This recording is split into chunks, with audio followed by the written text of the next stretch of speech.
U.S. regional banks continued to slide Thursday over renewed worries in the industry. Shares in PacWest, the parent company of Pacific Western Bank, fell more than 50% after reports that the bank is exploring a potential sale. Stock prices of the Western Alliance Bank Corporation fell nearly 40%, and First Horizon dropped 33%.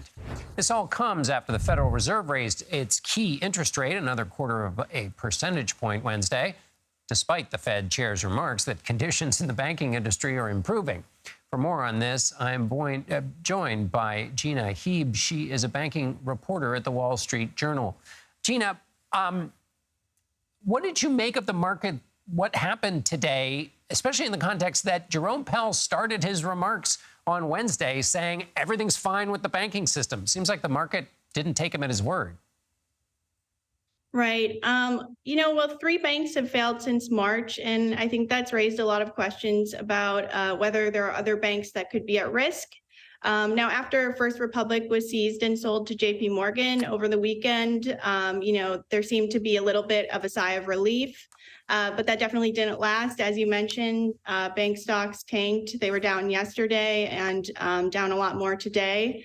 I think that the report about a potential sale of PacWest, which is another California bank that's been struggling, and then on top of that, news that TD Bank would not merge with First Horizon, really just re-spooked investors again. And we saw an index of regional bank stocks close at its lowest level since 2020. So you mentioned spooked. There has been question about whether are systemic issues in the banking sector, whether these are idiosyncratic issues in these specific institutions. And then there's the third option, which is just plain old shareholder panic. Is there a going theory about whether it's any of those three in particular? Right. So a lot of analysts I spoke with today said that this panic seems to be overblown. There have been no fundamental changes in the banks that, tanked a lot today, aside from, the sales, the canceled sale with TD, and then the report that PacWest will also be considering a sale. But that's something it had hinted at in its earnings. And we haven't seen major deposit flows. They haven't disclosed any of that. So it really seems to be investors kind of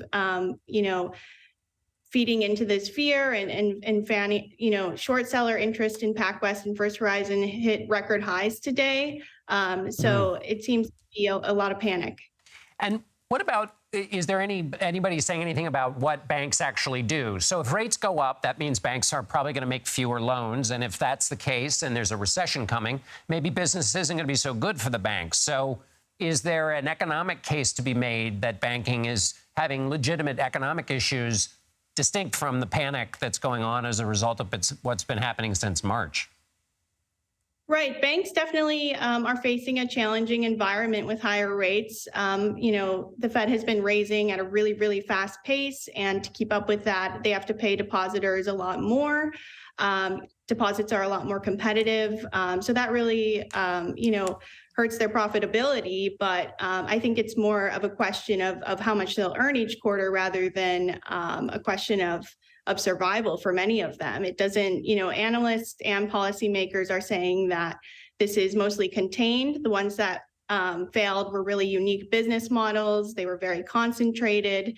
But, when all is said and done, the rest of the banks, it's a question of profitability rather than survival. Right. And whether the traders on the market are listening to any of those analysts. Gina Heeb with the Wall Street Journal, thank you so much for being with us. Thank you for having me.